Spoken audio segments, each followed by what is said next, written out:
Sa sandaling ito, may tao na nasa kalagayan ng kanilang huling paghinga at pinilit pang gawin ang lahat para lang mabuhay. Kaya ikaw, marami kang biyaya. Tingnan mo nga ang mga taong nasa kritikal na kondisyon. Damhin mo nga kung gaano ka pinagpala. Alamin mo nga kung gaano ka pinagpala. Isigaw mo, ako ay pinagpala. Ako ay pinagpala. Salamat sa mga binigay mo, Diyos. Magtiwala ka na lahat ay gagana para sa'yo.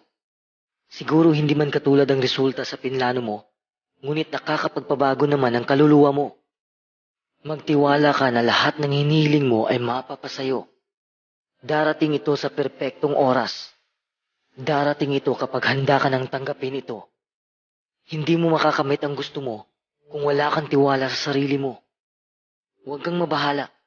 Always trust God's perfect process. Maging positibo ka lang palagi kahit hindi mo pa nakikita ang bunga ng iyong pagsisikap. Keep watering your dreams. Damhin mo na para bang nakamit mo na ang gusto mo.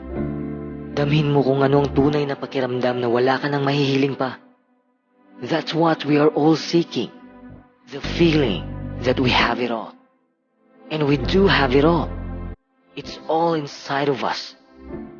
True success is when you come to a place of needing nothing, yet having everything. Minsan hindi natin makakamit ang gusto natin. Minsan hindi natin makukuha sa inaasahan nating oras.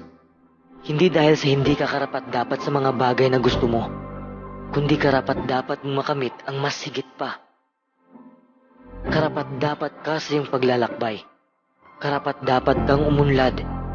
Maniwala ka lang na lahat ay gagana para sa iyo.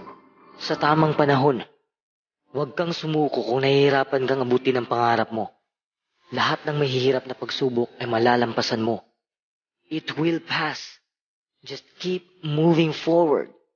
Kung susuko ka, talo ka. Kung kakayanin mo, magtatagumpay ka.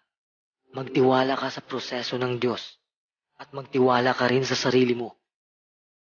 I believe everything will work out for me. I believe that I deserve everything.